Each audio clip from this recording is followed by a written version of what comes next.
Irmãos, esse versículo que nós lemos, Tiago capítulo 4, versículo 10, ele faz parte, está inserido nessa carta escrita por Tiago.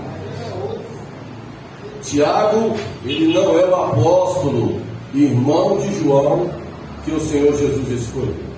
Esse Tiago é outro, é o meio-irmão do Senhor Jesus. E esse Tiago é interessante, irmãos. Nós estudamos essa carta aqui na terça-feira. E esse Tiago, ele por um tempo, ele se opôs ao Senhor Jesus e o ministério dele. Ele não acreditava que Jesus era o Messias. E isso nós vamos ver em João capítulo 7, versículo de número 5. Esse mesmo Tiago, irmão de Jesus, que se opôs, depois acabou se rendendo, acreditando que Jesus era o Filho de Deus, o Messias, o Salvador. Ele era um incrédulo. E após a convenção dele, ele se tornou uma das colunas da igreja. Preste atenção, eu estou falando de um homem que era incrédulo, que não acreditava que Jesus era o Messias, o Filho de Deus, o Salvador. E depois esse homem se tornou em uma referência, em uma das colunas da igreja. Isso está em Gálatas capítulo 2, versículo de número 9. Isso se deu ao quê, irmãos? Se deu depois da ressurreição do Senhor Jesus. Paulo, na carta aos Coríntios, vai dizer que o Senhor Jesus, apareceu a Tiago, e Tiago teve a vida transformada. Aí nós vamos entender, irmãos, o poder da palavra, o poder da mensagem, o poder do Evangelho, o poder da ressurreição de Cristo. O Evangelho é poderoso. Poderoso para quê, pastor? Para transformar o incrédulo em um homem de fé. O Evangelho é poderoso, que transformou Tiago, mas é poderoso para transformar o que, pastor? Um ignorante em um mestre. O Evangelho ele é poderoso, mas é poderoso para quê, pastor? Para transformar um cético em um crente.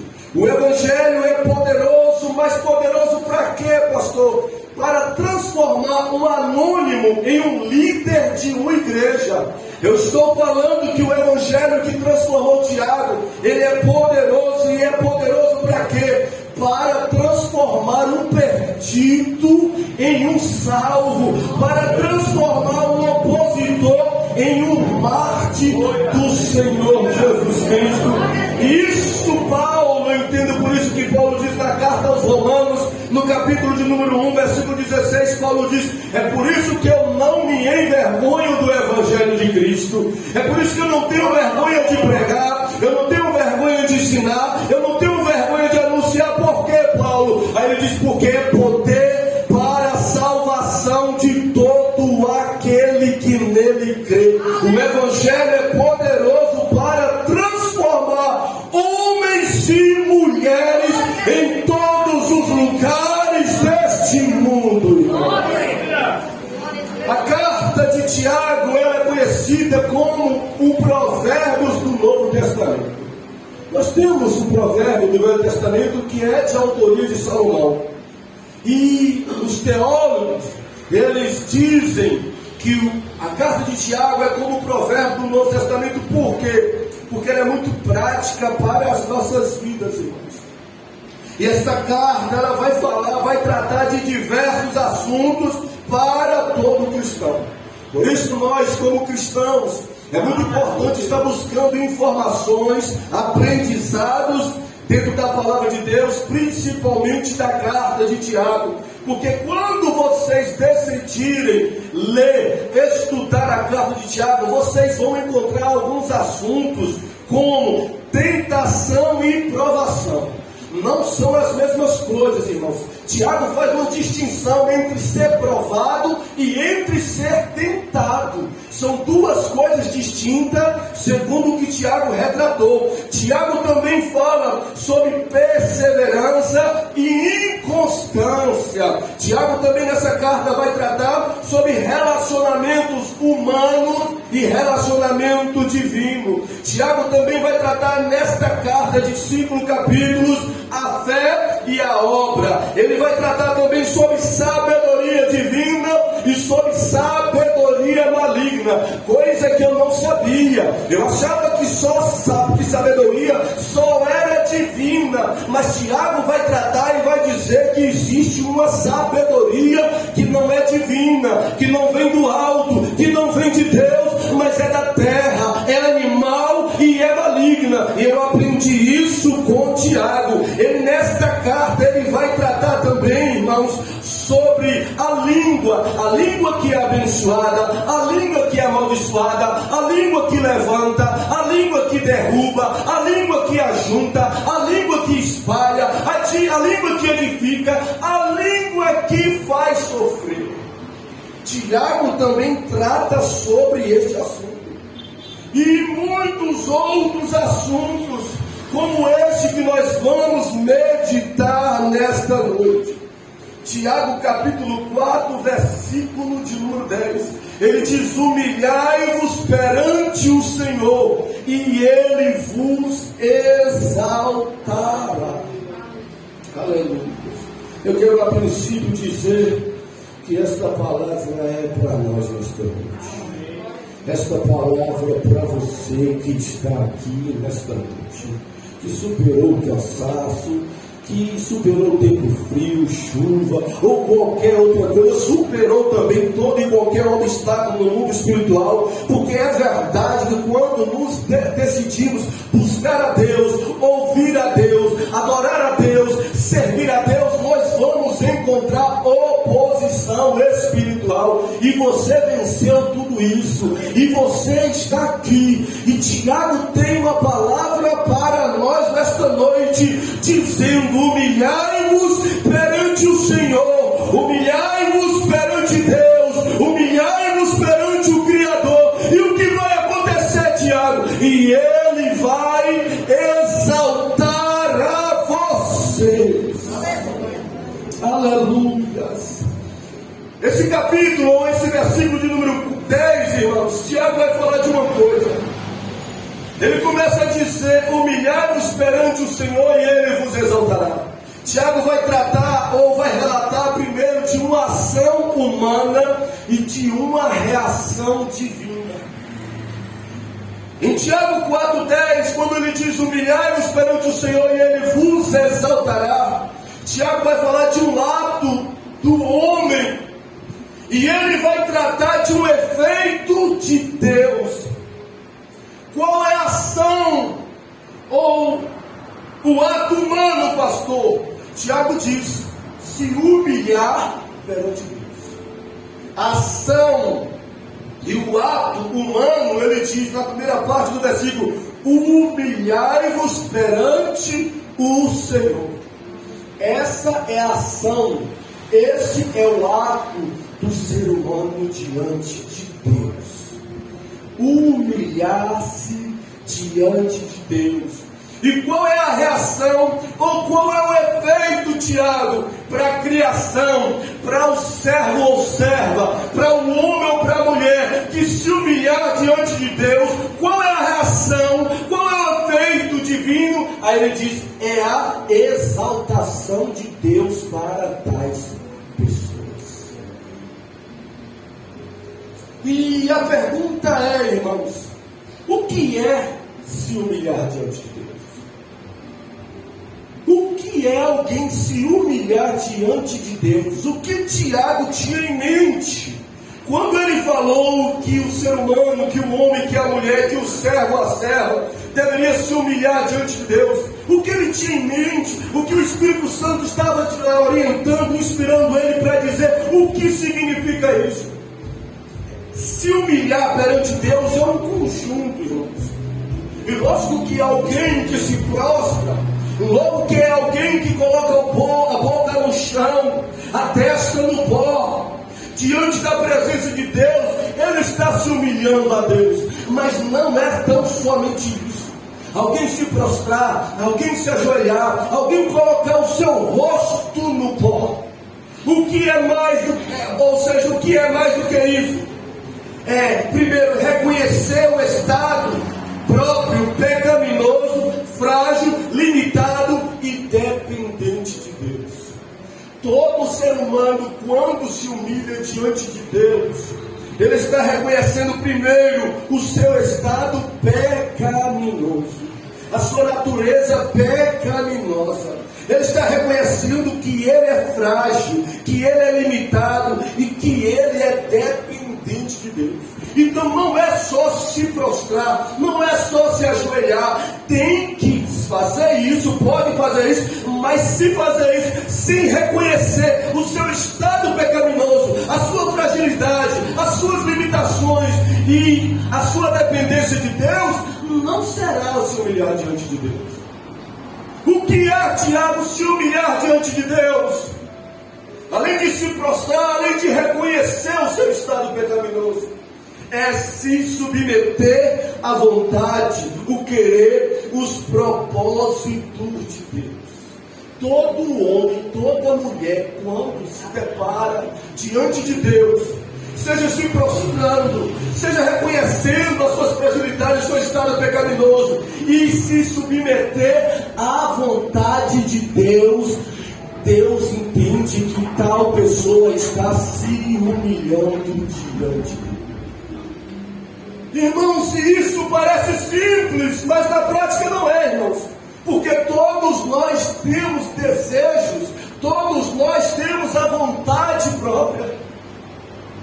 E abrir mão da nossa vontade, abrir mão do nosso querer, abrir mão de fazer algo que tanto desejamos para fazer a vontade de Deus, para cumprir com o querer de Deus, para cumprir com os propósitos de Deus, o Senhor entende que isso é se humilhar diante dele.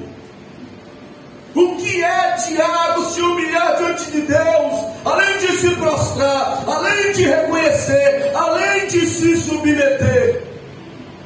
Se humilhar diante de Deus, irmãos, além disso tudo, é um ato de reverência, de adoração, de devoção ao Senhor. Todos nós, quando nos humilhamos diante de Deus, além de nos prostrar, além de reconhecer quem somos, além de nos submeter à vontade dele, nós estamos prestando ou dando a Deus devoção, reverência, adoração à pessoa dele. Toda vez. E isso, pastor, pode ser quando a vontade de Deus ela está de acordo com a minha. E isso, pastor, pode ser quando eu estou na bênção e na fartura. E isso, pastor, pode ser quando eu estou saudável e tudo está indo bem. Sim, pode ser. Mas isso também é quando as coisas não estão dando certo. Isso também é quando os celeiros estão vazios. Isso também é no desemprego. Isso também é na calúnia. Isso também é na enfermidade. Isso também é passando por inúmeros problemas, irmãos. E como o grupo cantou no início, louvar a Deus e adorar a Deus independente de qualquer coisa, isso é se humilhar perante Ele, aceitar a vontade de Deus, irmãos, para as nossas vidas, pois aceitar quando tudo, como falando, está bem, é fácil. Mas aceitar quando não está dando do nosso jeito, tudo não está fluindo como queremos, aí que está o problema. Aí que não é se humilhar diante de Deus. Talvez alguém pode ler este versículo de uma forma superficial e questionar diante de Deus: Deus, eu tenho me humilhado a Ti, o Senhor não tem me exaltado. Mas o mesmo não tem entendido o que é se humilhar diante de Deus. Não é só se prostrar, não é só adorar, tem que se render e tem que se entregar a Ele, para que se cumpra a exaltação de Deus nas nossas vidas, irmãos. Temos alguns exemplos bíblicos. Eu fiquei a pensar em alguns exemplos bíblicos, em pessoas que se humilharam perante Deus e aconteceu como Tiago disse. Por exemplo, a Bíblia em Mateus 15:21 vai falar sobre uma mulher cananeia. Essa mulher que estava com uma filha doente, e ela ficou sabendo que Jesus estava passando na sua região, e essa mulher foi em busca de Jesus, chegou lá, gritou por Jesus, Jesus nem ouvido ela deu. Essa mulher insistiu, os apóstolos de Jesus mandou ela embora, ela persistiu. Jesus olhou para ela como se dissesse: eu estou trocando por miúdo, dizendo assim para ela: olha, o seu problema, mulher, não é prioridade para mim, porque ele diz: eu vim para a casa de Israel. Mas essa mulher ainda insistiu, persistiu e se humilhou para Jesus, até que o mestre virou para ela, depois que ela aceitou, depois que ela compreendeu, depois que ela se prostrou, e ele se virou para ela e falou assim: grande é a tua fé, mulher. Temos outros exemplos, como em Mateus capítulo 8, um homem que era leproso, e aquele homem, irmão, sendo leproso, sofria tanta rejeição, tantas dores, tantas angústias, tanta discriminação, ele sofria. E quando ele encontrou com Jesus, sabendo que Jesus tinha poder para curar ele não impôs em Jesus a cura para ele não determinou que Jesus fizesse aquilo na vida dele. A Bíblia diz que quando ele encontrou com Jesus, ele se lançou no chão e disse: Senhor, se tu quiseres, pode me tornar limpo. Imagina, um homem sentindo dores, sentindo angústia, sendo rejeitado, sendo discriminado por conta de uma enfermidade, encontra com Jesus a oportunidade que ele tem para ser curado. A Bíblia fala que ele adorou primeiro e depois disse: se o Senhor quiser, eu não estou aqui determinando e nem te obrigando a nada, se o Senhor quiser, tu pode me curar. Como se aquele homem dissesse: eu estou aqui, estou sofrendo, Senhor, eu estou padecendo por conta dessa lepra,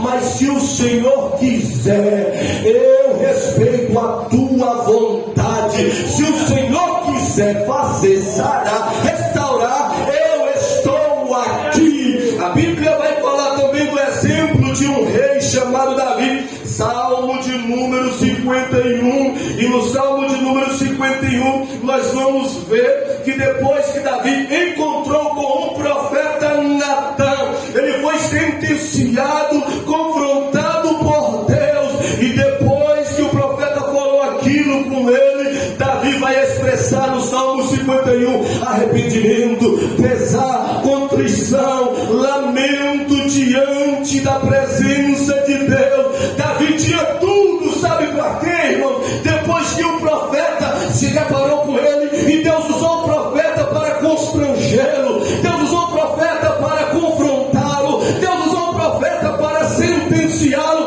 por tudo que ele fez. Davi poderia se afastar, se desviar, evitar a Deus, revoltar contra Deus, mas Davi preferiu se humilhar diante de Deus.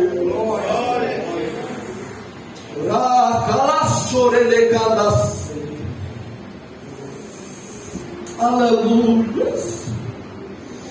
E se humilhar diante de Deus não é o mesmo que ser humilhado, irmãos.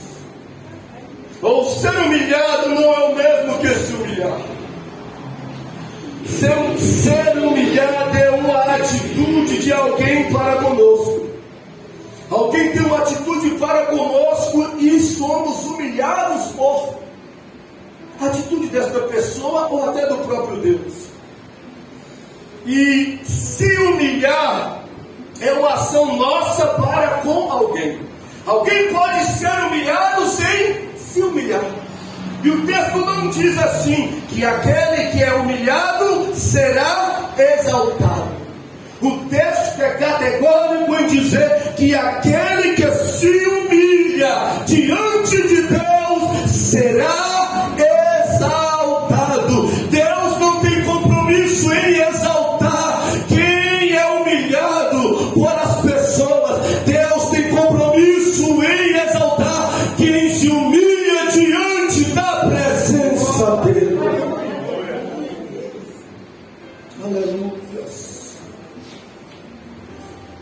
Esta promessa, irmãos, é para quem se humilha diante da presença de Deus. Tiago diz: humilhai-vos e ele vos exaltará. Escute, não esqueça o que Deus está falando conosco. Ele diz, Tiago diz: humilhai-vos perante ele e ele vos exaltará. Esta palavra é só de Tiago? Não. Em Lucas capítulo 14, versículo 11, na parte B, o próprio Deus, o Senhor Jesus Cristo, vai dizer: aquele que a si mesmo se humilha será exaltado. O próprio Deus dizendo: aquele que a si mesmo se humilha será exaltado. 1 Pedro, além de Tiago, além de Jesus, do Senhor Jesus, agora Pedro, o apóstolo Pedro, na primeira carta, capítulo 5, versículo 6, olha o que Pedro vai dizer, ou melhor dizendo, escuta o que Pedro vai dizer: humilhai-vos, pois, debaixo da potente mão de Deus, para que ao seu tempo ele vos exalte. Humilhai-vos, pois, debaixo da potente mão de Deus, para que ao seu tempo ele vos exalte. Tudo em concordância, tanto Tiago quanto Pedro, quanto o Senhor Jesus. Isso significa que esta promessa, quem prometeu foi homens inspirados por Deus. Esta promessa, quem prometeu foi o próprio Deus quando estava na terra, que o ser humano que se humilhar perante ele tem compromisso de exaltar. Aleluia. Sim, pastor, se humilhar, eu vou repetir, é se prostrar, é reconhecer, é se submeter, é o ato de adorar, o que seria exaltar. Esta palavra exaltar, irmão, o sinônimo da mesma é honrar, é elevar, é dignificar. Então, quando Tiago, quando Pedro fala, olha, se humilharem perante ele vai exaltar, ele vai honrar a vocês. Aí eu fiquei a pensar, irmãos, quem não se humilha diante de Deus não está preparado para ser honrado diante das pessoas. Eu vou repetir: quando Deus olha do céu e vê que alguém não se humilha diante dele, Deus também vê que tal pessoa não está preparada para ser honrado por ele diante das pessoas. Tenha coragem, tenha humildade de se humilhar diante de Deus. Glória a Deus. Aleluia, porque isso acontecerá nas nossas vidas. E eu achei lindo, achei edificante a palavra da nossa irmã Neide, porque estava tendo um esposo também falando de José aqui, que José foi honrado de fato como ela pregou, mas, ou melhor dizendo, Daniel foi elevado como ela pregou, mas Daniel se curvava diante de Deus. José foi honrado também, mas antes de José ser honrado, José se humilhava diante de Deus. Porque não falar de Moisés, que foi exaltado, mas antes de ser exaltado, Moisés se rendia, se prostrava, se humilhava diante de Deus. Meu querido, esta palavra é para você nesta noite, esta palavra é para nós. Vamos saber agir, se comportar diante de Deus, pois Deus tem coisas extraordinárias para fazer nas nossas vidas. A promessa, porque alguém pode ouvir e falar: mas pastor, você está falando de algo aí que Pedro falou há 2000 anos atrás, que Tiago falou em torno de 49 depois de Cristo, em que Cristo falou para os seus discípulos. É verdade, é uma promessa que Jesus falou para os seus seguidores, para os seus discípulos, tanto Tiago quanto Pedro. Só que esta promessa de exaltar a quem se humilha, ela está em vigor ainda. Esta promessa de Deus exaltar quem se humilha, ela é atual ainda, ela é vigente, ela está válida para os dias de hoje. Deus está nos dizendo: esta promessa é para você, esta promessa é para mim, esta promessa é para nós. Segundo as Crônicas, capítulo de número 7, versículo de número 14, Deus vai falar com o seu povo. Deus deseja honrar, como o texto fala, exaltar o seu povo, e Ele vai dizer assim, lá em 2 Crônicas 7,14: se o meu povo, eu não estou falando do ímpio, eu não estou falando do incrédulo, eu não estou falando de outra classe, Ele está falando: se o meu povo, que se chama pelo meu nome, se humilhar, orar, buscar a minha face, se converter dos seus maus caminhos, o que vai acontecer? Eu ouvirei dos céus, eu perdoarei os seus pecados, eu sararei a sua terra.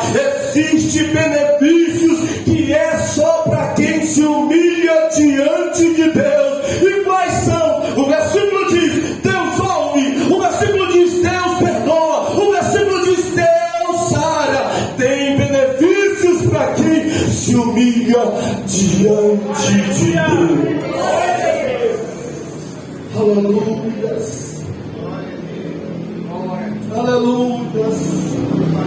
Parece que, irmãos, mediante uma promessa dessa, eu estou sendo fiel à exegese do texto, eu estou sendo fiel ao que o texto está dizendo, eu não estou prometendo nada a ninguém que o Senhor não tenha prometido,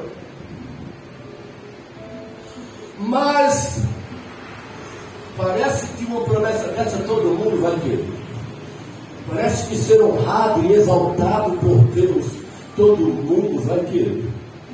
É bem verdade, mas nem todo mundo, irmãos, está disposto a se humilhar a Deus, não. É por isso que não acontece na vida de todo mundo. Aí nós vamos ver um exemplo clássico em Êxodo capítulo 10, versículo 30. Alguém que resistiu, alguém que não queria se humilhar. Deus criou situações, Deus criou ocasiões para que tal pessoa fosse humilhado, mas tal pessoa não se humilhava diante dele, tal pessoa não se rendia diante dele. Sabe o que Deus disse? Em Êxodo capítulo 10, versículo 3, Deus disse a Faraó: até quando se recusa a se humilhar diante de mim? Olha o que Deus disse para Faraó. Até quando, Faraó, Deus usando Moisés, você está se recusando a se humilhar diante de mim? Deus estava criando situações, ocasiões para que Faraó se humilhasse diante dele, e Faraó estava resistindo. Deus estava enviando pragas, Deus iria enviar pragas, Deus iria tratar, Deus estava falando e Faraó estava resistindo. Faraó não queria se humilhar diante do Criador. Sabe o que aconteceu com Faraó e com o Egito? A Bíblia diz que veio destruição, a Bíblia diz que veio vergonha, a Bíblia diz que veio a morte para aquele povo. Irmãos, é sério, como eu falei, nem todo mundo está sujeito, nem todo mundo está disposto a se humilhar diante de Deus. E eu fiquei a pensar: o que pode levar uma criatura, o que pode levar um homem, o que pode levar uma mulher? Deus falando para que o mesmo se humilhe, Deus criando situações para que a mesma se humilhe, e os mesmos estão resistindo a Deus como o Faraó. Eu fiquei a pensar: existem algumas coisas como orgulho. O orgulho é um opositor da humilhação a Deus, irmãos. Faraó era orgulhoso. Faraó achava: eu me humilhar diante de Deus, eu tenho posição, eu tenho condições, eu sou maioral, eu vou me humilhar diante de Deus. Outra coisa que se opõe à humilhação a Deus é a vergonha. Às vezes a vergonha vem na nossa mente, irmãos, e nós ficamos pensando o que os outros vão falar. Nós ficamos pensando como Faraó: mas eu tenho uma posição na sociedade, mas eu sou importante, mas eu sou isso, eu tenho aquilo. Eu me prostrar, eu me render bem. E é verdade. Já aconteceu comigo. Inúmeras vezes eu senti a presença de Deus nesta casa, no meu quarto, mas não tive a dificuldade que eu tive aqui. E quando me vinha aquela presença de Deus, aí me vinha a vontade de joelhar, de botar o rosto no pó, de me curvar diante dele. E aí me vinha na mente: o povo vai falar que tu é menino, o povo vai falar que tu está fazendo teatro, o povo vai falar que você está fazendo isso e aquilo. Eu sei o que é isso. Vinha na minha mente um opositor para que eu me humilhasse diante de Deus como a vergonha. Aí daqui a pouco vinha: mas ele é digno, mas ele é grande, mas ele é poderoso, ele é exaltado, ele é maioral, ele é digno. E você é pecador, e você é falho, e você é frágil, e você é limitado, e ele, a sua presença está diante de você. Você vai tratar da mesma forma. Quando eu vi, eu já estava com o rosto no chão e não estava me importando com que ninguém iria dizer nada. Glória a Deus. Opositores da humilhação, orgulho, vergonha, dureza de coração, irmãos. Coração, tem coração que é duro. Deus está chamando, Deus está falando. E o coração duro é um que se opõe à humilhação a Deus, a timidez, o receio, a autossuficiência, são tudo opositores da humilhação perante Deus. Porém, se nós conseguirmos vencer todos esses obstáculos e conseguirmos nos humilhar perante Deus, irmãos, existem resultados extraordinários para quem consegue se humilhar perante Deus. Quais são os resultados, pastor? Para quem se humilha a Deus? Para quem se humilha a Deus, um dos resultados é a salvação. Para quem se humilha diante de Deus, um dos resultados é livramento. Para quem se humilha diante de Deus, um dos resultados é restauração. Para quem se humilha diante de Deus, outro resultado é a cura.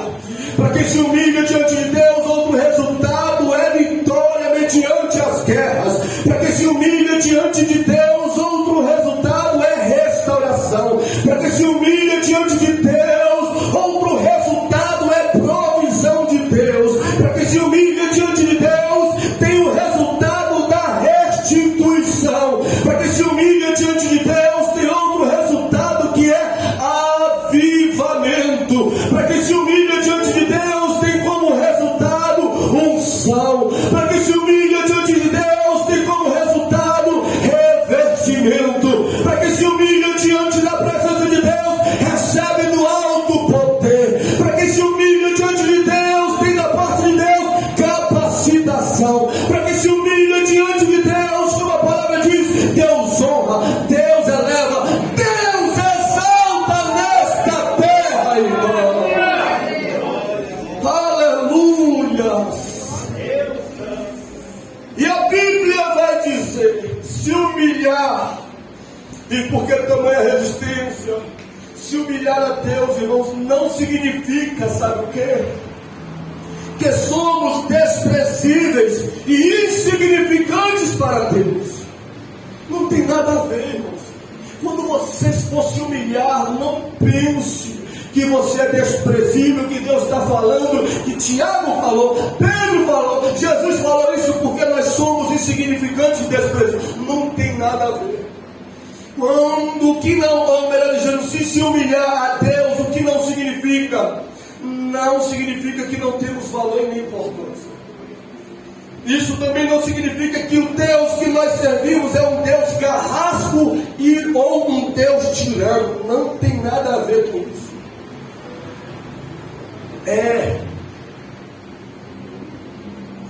Quando nós nos deparamos com um momento como esse diante de Deus, e nós vamos nos humilhar diante dele na nossa vida, nós vamos, irmãos, reconhecer primeiro a soberania de Deus. Ele é o nosso Criador e tem autoridade suprema sobre as nossas vidas. Quando você se humilhar diante dele, você, em outras palavras, está dizendo, Deus vai reconhecer que você está dizendo que ele, você vê ele como soberano, como Criador e alguém que tem uma autoridade suprema sobre você.